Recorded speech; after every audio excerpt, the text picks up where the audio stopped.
നമസ്കാരം. കേരളക്കര ഒന്നാകെ ഉറ്റുനോക്കുന്ന കേസാണ് കൊച്ചിയിൽ നടി ആക്രമിക്കപ്പെട്ട സംഭവം. വർഷങ്ങളായി നടക്കുന്ന കേസ് ഇപ്പോൾ അന്തിമഘട്ടത്തിലേക്ക് കടക്കുകയാണ്. 2017 ഫെബ്രുവരി 17-നാണ് തൃശൂരിൽ നിന്ന് കൊച്ചിയിലേക്കുള്ള യാത്രയ്ക്കിടെ നടി ആക്രമിക്കപ്പെട്ടത്. കൊട്ടേഷൻ സംഘങ്ങൾ ആദ്യം പിടിയിലായ കേസിൽ മാസങ്ങൾ പിന്നിട്ടപ്പോഴാണ് ദിലീപിന്റെ പേര് ഉയർന്നു കേട്ടത്. നടി ആക്രമിച്ച കേസിൽ ദിലീപ് അറസ്റ്റിലായതോടെ അദ്ദേഹത്തിന് പതനം തുടങ്ങിയിരുന്നു.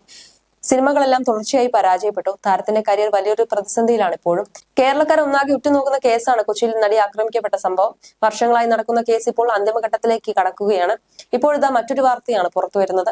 ലൈംഗിക പീഡന കേസിൽ ഡിജിറ്റൽ ഫയലുകൾ കൈമാറണമെന്ന് മുൻ എംപിയും JDS നേതാവുമായ പ്രജ്വൽ രേവണ്ണയുടെ ഹർജിയിൽ ദിലീപ് കേസ് ഉദ്ധരിച്ച് കർണാടക ഹൈക്കോടതി. തെളിവുകൾ തനിക്ക് കൈമാറണമെന്ന പ്രജ്വലിന്റെ ആവശ്യം തള്ളിയ കോടതി നിയമം ആർക്കു മുന്നിലും താഴ്ന്നു കൊടുക്കില്ലെന്നും വ്യക്തമാക്കി. ഇതിനിടെയാണ് ദിലീപ് കേസിലെ കാര്യം കോടതി ഉദ്ധരിച്ചത്. പൊതുവെ നടി ആക്രമിക്കപ്പെട്ട കേസ് എന്നറിയപ്പെടുന്ന P. Gopalakrishnan Dileep versus state of Kerala കേസിലെ സുപ്രീം കോടതി വിധി പരാമർശിച്ചുകൊണ്ടാണ് കർണാടക ഹൈക്കോടതി പ്രജ്വൽ രേവണ്ണയുടെ ആവശ്യം തള്ളിയത്. പ്രജ്വൽ രേവണ്ണയ്ക്ക് താൻ പ്രതിയായ കേസുമായി നേരിട്ട് ബന്ധപ്പെട്ട വസ്തുക്കൾ മാത്രമേ പരിശോധിക്കാൻ കഴിയൂവെന്ന് ജസ്റ്റിസ് നാഗപ്രസന്ന പറഞ്ഞു.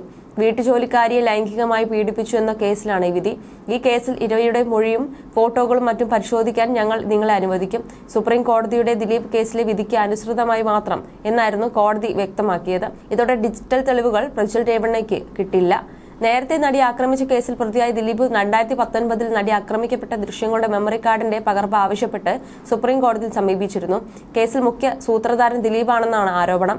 കേരള ഹൈക്കോടതിയുടെ വിചാരണ കോടതിയും തന്റെ ഹർജി തള്ളിയതിനെ തുടർന്നാണ് അദ്ദേഹം സുപ്രീം കോടതിയിലെത്തിയത്. ആ കേസിൽ ഒരു മെമ്മറി കാർഡിലോ പെൻഡ്രൈവിലോ സംഭരിച്ചിരിക്കുന്ന ഡാറ്റ ഇന്ത്യൻ തെളിവ് പ്രകാരം രേഖകളായി കണക്കാക്കാമെന്നും അതിനാൽ സെക്ഷൻ 207 CRPC പ്രകാരം കുറ്റാരോപിതർക്ക് കാണിച്ചു കൊടുക്കാമെന്നും സുപ്രീം കോടതി വിധിച്ചു. എന്നാൽ ദൃശ്യങ്ങളുടെ പകർപ്പ് കൈമാറാൻ സുപ്രീം കോടതി അനുവദിച്ചിരുന്നില്ല. ഈ വിധിയാണ് കർണാടക ഹൈക്കോടതി ഉദ്ധരിച്ചിരിക്കുന്നത്. അതേസമയം പ്രജ്വൽ രേവണ്ണ പകർത്തിയതായി ആരോപിക്കപ്പെടുന്ന വീഡിയോകളിലും ഫോട്ടോകളിലും 70ഓളം സ്ത്രീകളുണ്ടെന്നാണ് പോലീസ് പറയുന്നത്.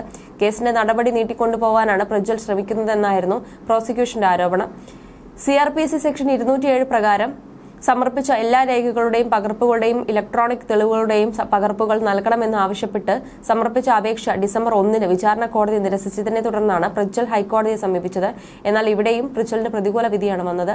അതേസമയം നടി ആക്രമിച്ച കേസിൽ അന്തിമവാദം തുറന്ന കോടതിയിൽ വേണമെന്ന് ആവശ്യപ്പെട്ട് അതിജീവിത വിചാരണ കോടതിയിൽ ഹർജി നൽകിയിരുന്നു. അടച്ചിട്ട കോടതിയിലെ വാദം അവസാനിപ്പിക്കണമെന്നാണ് ഹർജിയിലെ ആവശ്യം. അന്തിമവാദം തുടങ്ങിയതിന് പിന്നാലെയാണ് ഈ ആവശ്യവുമായി അതിജീവിത വിചാരണ കോടതിയെ സമീപിച്ചത്. എന്നാൽ ഇത് കോടതി തള്ളിയിരുന്നു. മെമ്മറി കാർഡ് നിയമവിരുദ്ധമായി പരിശോധിച്ച സംഭവത്തിൽ നേരത്തെ അതിജീവിത കോടതിയിൽ അവിശ്വാസം രേഖപ്പെടുത്തിയിരുന്നു. താൻ ഇരയല്ല അതിജീവിതയാണെന്ന നിലപാട് തുടക്കം മുതൽ സ്വീകരിച്ച നടി ഇപ്പോൾ അന്തിമവാദം തുറന്ന കോടതി നടക്കട്ടെ എന്ന നിലപാട് സ്ഥിരീകരിക്കുന്നതിന് വലിയ മാനങ്ങളുണ്ട്. സുപ്രീം കോടതി മാർഗനിർദ്ദേശങ്ങളുടെ അടിസ്ഥാനത്തിലായിരുന്നു നടി ആക്രമിച്ച കേസിന്റെ ഇതുവരെയുള്ള വിചാരണ അടച്ചിട്ട കോടതിയിൽ നടന്നത്. എന്നാൽ വാദം അന്തിമഘട്ടത്തിലേക്ക് കടന്നതോടെ കോടതിയിൽ നടക്കുന്ന കാര്യങ്ങൾ പൊതുസമൂഹം കൂടി അറിയട്ടെ, ഇതിൽ തന്റെ സ്വകാര്യതയുടെ വിഷയങ്ങളൊന്നുമില്ലെന്ന് കൂടിയാണ് അതിജീവിത കോടതിയിൽ വ്യക്തമാക്കിയിരിക്കുന്നത്. എറണാകുളം ജില്ലാ പ്രിൻസിപ്പൽ സെഷൻ കോടതിയിലാണ് വാദം നടക്കുന്നത്.